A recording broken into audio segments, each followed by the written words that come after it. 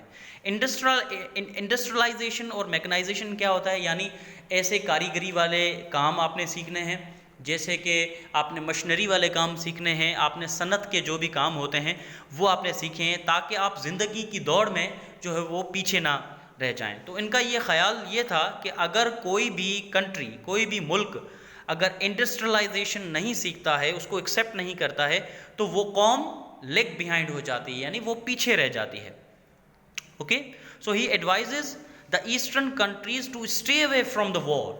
یعنی انہوں نے ایسٹرن کنٹریز کو یہ بھی آگاہ کیا، ان کو یہ بھی ہدایت کی کہ آپ کو جو ہے وہ وار سے بچنا ہے، آپ کو جنگوں سے بچنا ہے، کیونکہ جنگ میں کافی سارے نقصانات ہوتے ہیں، جانی بھی نقصان ہوتے ہیں، مالی قسم کے بھی جو ہے وہ نقصانات ہوتے ہیں. تو آپ کو جو ہے you have to stay away from the wars to struggle for peace, یعنی آپ کو جو ہے امن کے لیے کوششیں کرنی ہیں، آپ کو امن قائم کرنا ہے.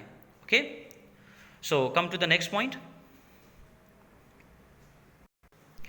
Okay guys, and the next point is, the next advice is not to follow the waste blindly, but to take from the waste what is good and to leave out what is bad.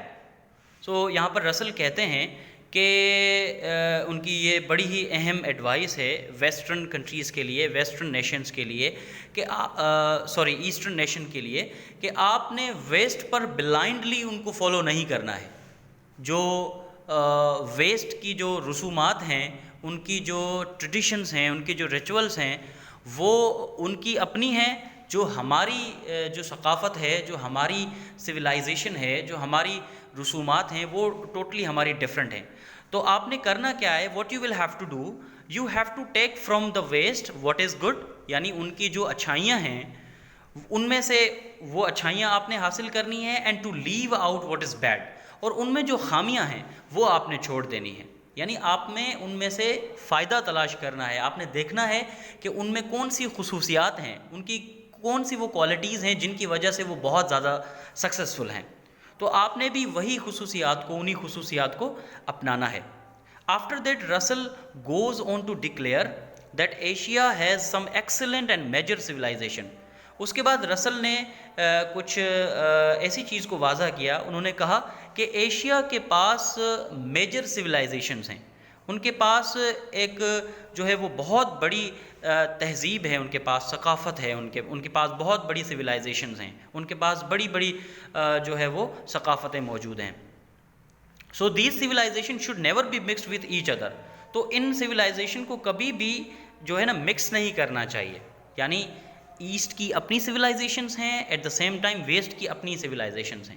تو یہاں پر یہ کہتے ہیں کہ یہ یاد رہے کہ ہر کسی کی الگ الگ سویلائزیشنز ہیں، تو وہ سویلائزیشن کبھی بھی مکسڈ نہیں ہونی چاہیے. These civilisation never be mixed with each other. Furthermore another excellent advice that Russell gave was that it is definitely agreed that we can't progress without mechanization. تو یہاں پر دوسری ہدایت یہ کرتے ہیں کہ ان کو یہ کہتے ہیں کہ ہمیں پکا یقین ہے، it is definitely agreed that we can't progress، ہم کبھی بھی ترقی حاصل نہیں کر سکتے without mechanization، یعنی بغیر کسی ہنر والے کام کے، بغیر کسی محنت کے ہم کبھی جو ہے وہ پروگریس حاصل نہیں کر سکتے. Yet the fact remains that side by side with mechanization we should not forget poetry, arts, friendship, character building. All these come side by side. یعنی میکنائزیشن کے علاوہ ہمیں جو ہے ان چیزوں کا بھی بڑا خیال رکھنا چاہیے. ہمیں کبھی پوئٹری کو بھولنا نہیں چاہیے. ہماری جو پوئٹری ہے، ہماری جو شاعری ہے، بڑے بڑے مفکر اور شاعر ہماری تہذیب کے اندر، ہماری ثقافت کے اندر جو ہے وہ آج بھی ہم ان کی شاعری کو پڑھتے ہیں، تو ان کی شاعری کو کبھی ہمیں نظر انداز نہیں کرنا چاہیے. ہمیں آرٹس کو کبھی نظر انداز نہیں کرنا چاہیے. فرینڈشپ کو کبھی نظر انداز نہیں کرنا چاہیے، اس کو نہیں بولنا چاہیے. کیریکٹر بلڈنگ، یعنی کیریکٹر کہتے ہیں کردار کشی، یعنی کردار کو جو ہے وہ بلڈ کرنا، اپنے کردار کو جو ہے وہ اجاگر کرنا، اس کو کہتے ہیں کیریکٹر بلڈنگ. تو اس کو ہمیں نہیں بولنا چاہیے. So all these come side by side. So یہ ساری جو بھی خصوصیات ہیں یہ سائڈ بائی سائڈ آتی ہیں. So we must see it to that on one hand we progress in science and in other hand we build our moral values. So ہمیں یہ دیکھنا چاہیے کہ ایک طرف جو ہے ہمیں سائنس کے اندر جو ہے وہ پروگریس کرنی چاہیے، سائنس کے اندر ترقی کرنی چاہیے، اور دوسری جگہ پر ہمیں جو مورل ویلیوز ہیں ان کو بھی جو ہے وہ بلڈ کرنا چاہیے. Okay, come to the next point. Okay guys, so this is the last page that you have to understand guys. یہاں پر برٹرنڈ رسل کہتے ہیں last but not the least. Russell concludes with the optimistic thought that Eastern and Asian nations shall contribute to the betterment and the progress of the world and will not imitate the mistakes of the West.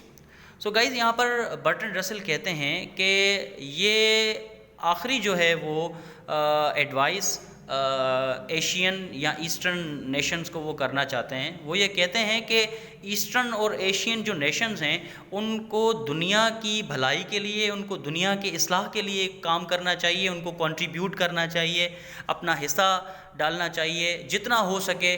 پھر وہ سائنسی طور پر ہو، سماجی طور پر ہو، یا کسی بھی طرح سے جو ہے وہ انہیں دنیا کے اندر ایک بیٹرمنٹ کو جو ہے وہ انہیں اس بیٹرمنٹ کے اندر جو ہے انہیں کنٹریبیوٹ کرنا چاہیے.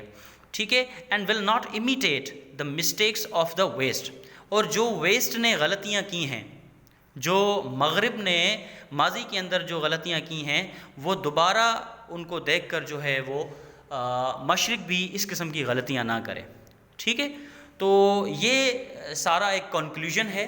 یہ دو قوموں کے بارے میں برٹرنڈ رسل نے جو ہے ہمیں واضح طور پر بتایا ہے. تو خاص طور پر جو ایشین نیشنز یا جسے ہم ایسٹرن نیشنز بھی کہتے ہیں، ان کے بارے میں برٹرنڈ رسل نے کہا ہے کہ ان کو میکنائزیشن یا انڈسٹریلائزیشن کے اندر اپنا ہاتھ بڑھانا چاہیے، ان کو سیکھنا چاہیے، علم سیکھنا چاہیے. علم کی بنیاد پر جو ہے وہ اپنے آپ کو کامیاب کر سکتے ہیں. جو غلطیاں انہوں نے ماضی میں کی ہیں وہ دوبارہ نہ کریں.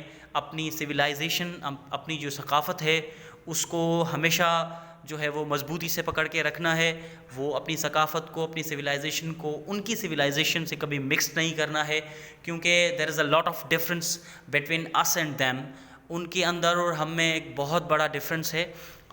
وی آر اسلامک کنٹریز، ہم مسلمان ملک ہیں. ہمارا جو سسٹم ہے، ہمارے جو سوچ ہے وہ انٹائرلی ڈفرینٹ ہے گائز.